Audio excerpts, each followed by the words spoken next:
Hello, everybody, and welcome back to the Enterprise Dish. We are hanging out with a man who is not always in his office, but he is today. He's known to many different airlines, but we know him as Mr. Dux. How's it going, Dux? Hey, doing good. Merry Christmas, buddy. Likewise, it is the holiday season. It is the end. It's still hard to muster those words out of my mouth. It is the end of 2019 and has been another successful year of podcasting, talking office teams, and everything in between. And here we are. It's mid-December. I mean, it's not just the end of the year, it's the end of a decade. Yeah. Huge. Yeah, that is true. That is that's what happens, right? It goes to 2020 next year. That is wow. Kind of makes you feel old a little bit, right? They're not getting any younger. Not getting any younger. But No, but this year was just a whirlwind of awesome goodness, and definitely looking forward for the year to come. yeah, I mean, why don't we just kick it off there, Dux? You know, it's as we are at the end of a decade, but we'll stick to 2019. You got any favorite announcements, highlights, things that just kind of stood out as you sit here in mid-December and look back all the way to, well, January, I guess? Yeah, I think from especially in our realm of the world, I think the biggest highlight for me was the retirement of Skype, Mm-hmm. because as a result, it forces organizations to really think about moving along in their team's journey. So I think that was a big highlight for me and a lot of organizations. Yeah, I mean that's not a trivial announcement either, right? Microsoft saying, "Hey, this we've all kind of felt it and known it." It says, "Hey, Microsoft's going that direction," but for them to come out and rubber stamp it and say that thing is done, like that is done. That is a monumental shift, not only to teams, but for a lot of organizations who are looking at it and saying, "Oh man, we're really deep into Skype for Business. Now we got to start. We have to develop a migration plan." Absolutely. And I think as a result of that, we're going to see moving into next year, Teams is hot, obviously, but it's just going to get hotter as organizations take on at least Teams initially for the calling features, the chatting features, things that they're used to with Skype, but they'll uncover all the other capabilities, especially around collab and the extensibility of Teams. So that's really exciting. Yeah, and that kind of dovetails nicely into some announcements Microsoft made here. They said, and I find this one fascinating, they're up to 20 million, not monthly, but daily active users of Teams, which is up from 13 million in July. So they've added 7 million daily active users in like 4 or 5 months. That's not trivial. No, not at all. But in the grand scheme of things, right, you have to think about it. The last number I saw around Office 365 users around 200 million. And you and I know a lot of these are email users, Exchange, online. So there's still a big window of opportunity for Microsoft to grow, although companies like Slack are arguing otherwise. They're questioning that number, 20 million. Yeah, I mean, you are exactly right. Slack was pointing out, they're like, hey, daily active users, engagement, these things are all factors. Microsoft, as any good marketing company, and you're a CMO, you would know this, they tend to make things rosy, right? They're not going to come out and say negative things. But at the same time, you point out something interesting. If there's roughly 200 million-ish subscribers, somewhere around that number, and there's only 20 million daily active users, there's a significant upside to that 20 million figure. I mean, that's well, simple math tells you that's about 10% adoption. So in the years to come, we're going to see that number continue to explode. That is going to be nuts. Absolutely. And that's why you can see also that this metric is placed not only from a marketing perspective, but even on the business side of Microsoft. Engaging with the different Microsoft teams around the world, Teams is top of mind. Teams usage and adoption is top of mind. So you're definitely right. It's not only going to be next year, but I would project in the next 5 years, Teams would still be the centerpiece of the modern workplace strategy. And I think that's Microsoft's complete goal here, right? They're trying to make that actually happen because email, while it is great, it's from a business stickiness perspective for Microsoft. Building an email client isn't all that big of a deal, right? Microsoft is really making Teams sticky, which is a fantastic thing for not only Microsoft, but it means that the application is actually working as intended and designed, because it's one thing to say you have this app, but the fact that now 20 million people are using it means it's actually working. Like, it's not just a lipstick type scenario. This is the real deal. Absolutely. Look, I won't be surprised if the sweater you're wearing next year is Microsoft Teams sweater. Oh, I don't. That would be interesting. I'm kind of hoping that they give some love to Windows 98 next year. We will see. I've got a soft spot in my heart for Windows 98. I just remember being in my basement, literally with the floppy disks, just ejecting them and putting them out, in and out, just trying to install that stuff. But yeah, this is the Windows XP version. And they say it's ugly, but I don't know. I mean, I kind of dig it. No, it looks nice. It looks nice. Yeah, but you're right. I think the sweater theme they're going with are a lot of the nostalgic retired products that were at least at some point were making fun of. But what I like about that is the box, though. I saw the box that it came with. Yes. Where? Let me grab it. Okay. Let me grab it. I got it right here. It is brilliant. It is right here. Nothing says. I mean, look at this. As Doug pointed out, it might be a little hard to read. It says software, like WEAR, Pack 2, version 2019. And then the back says easy on installation, user-friendly interface, great networking performance, safe and secure architecture, tailored experience, and backward compatible. So it's a neat box. It's a pro ho ho professional too. Yes. I'm curious what the home version would look like, but that is that's some good genuine marketing by Microsoft right there. It is, and I think if you keep that next 10 years, it'll sell on eBay for good money. All right, so words from Ducks ending 2019. This is how I'm going to pay for my kids' college right here. Exactly. I should stop wearing it, put it back into the tissue paper, and we would be good to go. But one other thing, because I don't want to get off this Teams bent, even though it's real easy to talk about. They also announced what I think is a pretty monumental thing too. They announced their first Linux native application from Office, by the way, which is actually a Teams client. And so this is, I mean, that is not trivial for Microsoft. Obviously, they've had Office around for a while, and now they're supporting Teams on Linux.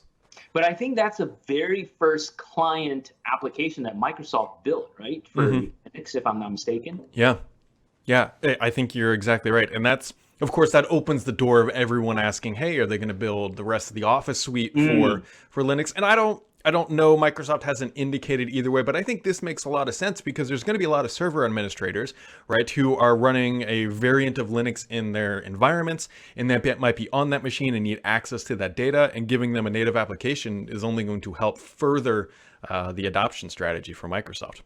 Absolutely. No, it's good. I mean, overall, again, this year was a banner year for Teams, and like you said, I think the year to come, 2020, it'll just explode and grow further. So definitely excited about that. Yeah, it'll be interesting to see. And speaking of 2020, Mr. Ducks, you got any bold predictions about what you might see? Obviously, nothing held accountable here, but just curious, like, what do you see Microsoft on the productivity side for the year ahead? You got any? I don't know. Just what's on the top of your mind? I think top of mind are two things. We're seeing this already, but I think coming front and center is around Microsoft Graph. So we're seeing Microsoft Graph surface in different shapes and sizes already across, for example, across OneDrive. Like all the documents you work on in OneDrive, you put your mouse over it, you hover over it, it'll say, okay, who looked at it, who worked on it, when was the last access. So it's really cool, giving you a lot of intelligence and insights. Obviously, this is powered by Microsoft AI. And then related to that is Project Cortex. I think Project Cortex would explode next year. This has been in the works for a long time. This is the next evolution of information management and content management as a part of the content management services. Because in the past, or even today, the biggest challenge of organizations is, look, we've got so much content in SharePoint, in Office 365, but how do we make sense of it? How can we get better insights and intelligence around it? So again, powered by AI, Project Cortex would really be able to surface information in a practical way, obviously respecting permissions. So they made a lot of big splash at Ignite, and I think Project Cortex and Microsoft Graph would be a big thing in 2020. I think that's a pretty safe bet. I mean, Satya Nadella, when he took over the role as CEO many years ago, he said one of the Microsoft's most valuable assets are its APIs, which ties right into the graph. And we've seen an explosion of features and products being built around that. And then Cortex, I think, is a perfect manifestation of this AI sort of Microsoft's chanting all the time. And so I think that's probably going to be a big driver for next year. I think that's completely reasonable. Absolutely. How about you? What's your big bet or prediction for? So Microsoft has stumped me a little bit here because typically, Dux, if anybody who follows, and I'm going to put myself on a pedestal, like one of my good things I'm good at is talking about Microsoft hardware, things that are coming that Microsoft hasn't necessarily announced. The problem is, Dux, is that they've announced a ton of hardware already. They've announced the Neo, they've announced the Duo, they have their Surface earbuds, which they delayed into there. They already announced their next generation Xbox. Which is coming holiday. The only thing I don't think they have talked about yet that I do know is coming is Surface Book 3. So I would expect to see that I'm hoping in the springtime. And then I also think we might start to see next year some of these sort of enterprise office manifestations trying to be pushed down into the consumer level. There's this thing called Microsoft for Life that they keep chanting about or talking about internally, where we're going to see, I think, I don't want to say a blurring of the lines between work and home, but I think we're going to start to see some of that expertise in surfacing relevant content that's helpful for you more in like your emails and that sort of thing. Again, along on the same themes of AI and leveraging their infrastructure to help make their end users more productive, whether that being organizing your kids' soccer calendars or you're trying to organize potluck at lunch type thing. So I mean, we're starting to see that somewhat in two areas, right? Like if you think about Bing search, for example, like if you're logged into your personal account, to your corporate account, you run a search on Bing, it will also surface an aggregate search result in your internal environment in Office 365. So that's one, right? It's like the blurring of the work and life type of thing. And then second is Cortana. So for example, on my Windows laptop, the Cortana reminders, hey, you said this, you may want to follow up with that. It's not just across my corporate email now. It surfaces in my personal email as well. So we're seeing that. I would love to see more seamless integration of that. I think one area that still needs improvement is around authentication across multiple accounts. We're all in the same boat where we have work account and then we have multiple consumer accounts between Xbox and my email and just having a better experience around that. Yeah, no, I think you're hitting the nail on the head there. There's security will always be top of mind. Being smarter, being better, reducing the friction of that type of MFA environments are always going to be top of mind because everybody knows what happens if your data is compromised. Anybody who's had a Target credit card stolen or anything like that knows what's going on in the enterprise side, but it also impacts your personal life too. If someone got my email account, that would be pretty bad because then they could effectively, if they're smart enough, log into every account. So yeah, not a bad prediction.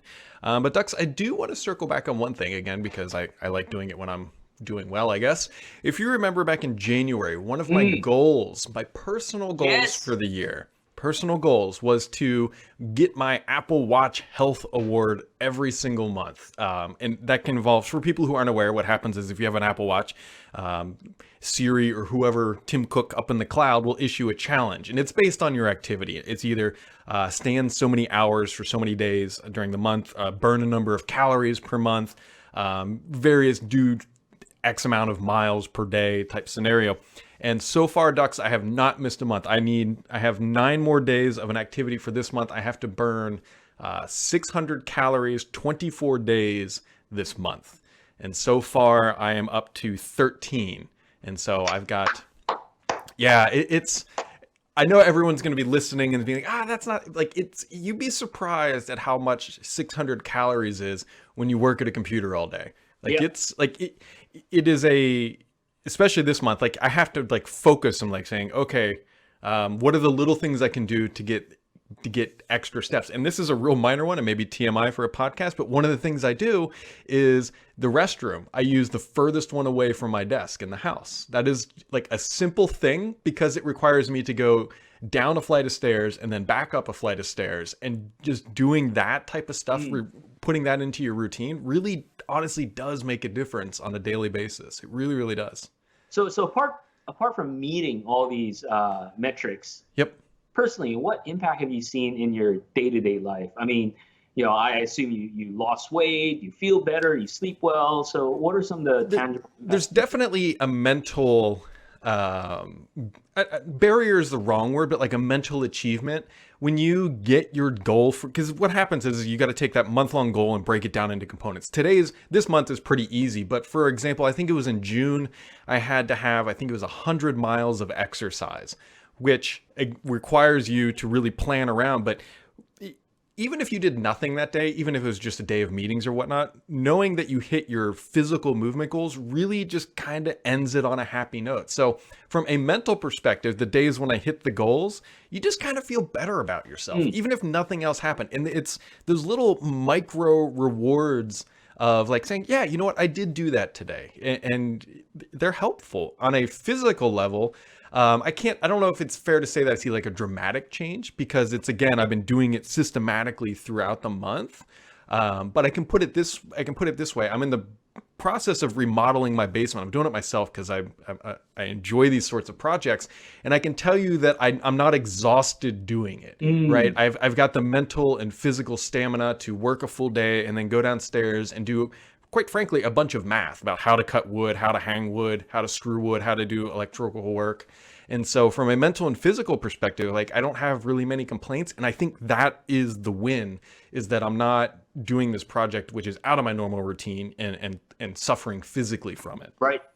No, that's great. I mean, just like you, I don't know if you recall, one of my big goals this year, every year I take on one big challenge, was to run the marathon. Yes. And 2 weeks before the marathon, I thought I wasn't going to do it. This was around Ignite time because I sprained my right ankle pretty bad. But long story short, I got it done.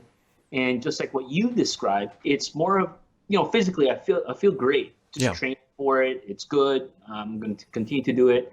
But I think the mental part is the biggest, I would say, achievement unlock kind of thing, right? Because in the past, if you told me 2 years ago, you're going to run a marathon, I'm like, who are you kidding? Like 26, 0.2 miles? That's no way. But then being able to do that, and then now you're thinking, wow, it's doable, right? So bring it on. Let's work on the next thing. That's fantastic, man. I mean, and I think you summed it up pretty well there, that you look at 26.2 and that is a mountain. It's absolutely a mountain. And there's challenges along the way, and it's how you overcome those challenges that give you those kind of micro rewards that just make it just puts you in a better mood. And being in a better mood helps you across many different facets of life. And so... And I think the last bit that I learned from that experience, it makes you focus. It makes you think about what you have to get done. And then it just clears your head on, what's noise, what's what you can spend time on and not spend time on. So I think that was the biggest learning for me.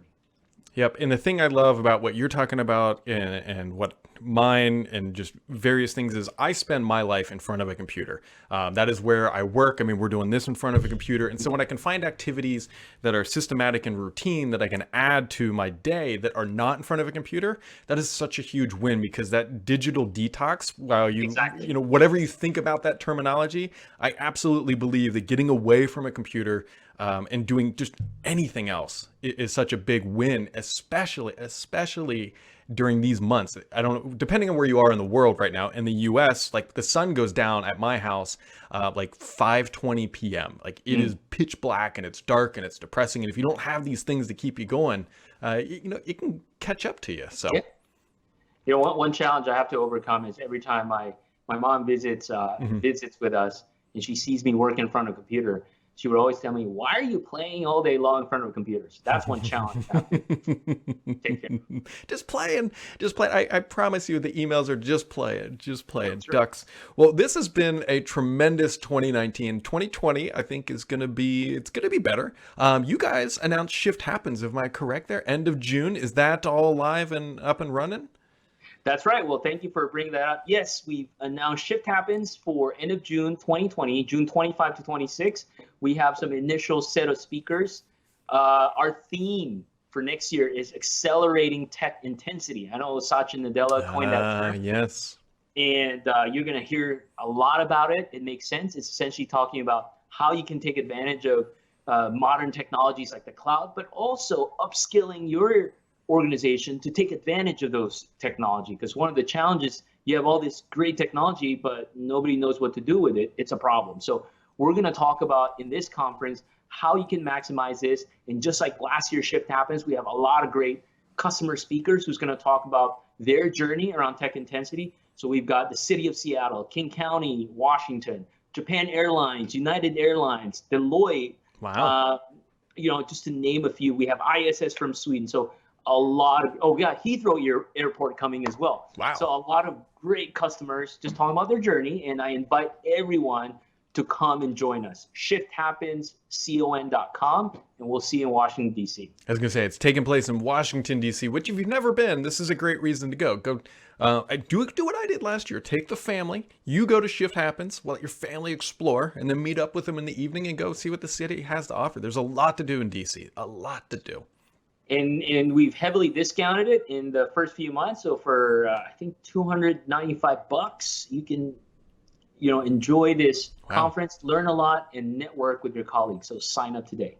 Fantastic. We will include a link down below also to Dux's Twitter, and you can find all that information. But Dux, we very much appreciate taking your time out of this day, but not only this day, but the entire year. It has been a great 2019, and we cannot wait to see what 2020 happens. And everybody who wants to stay connected, hit that subscribe button down below. We'll catch all of you in the new year. Happy New Year.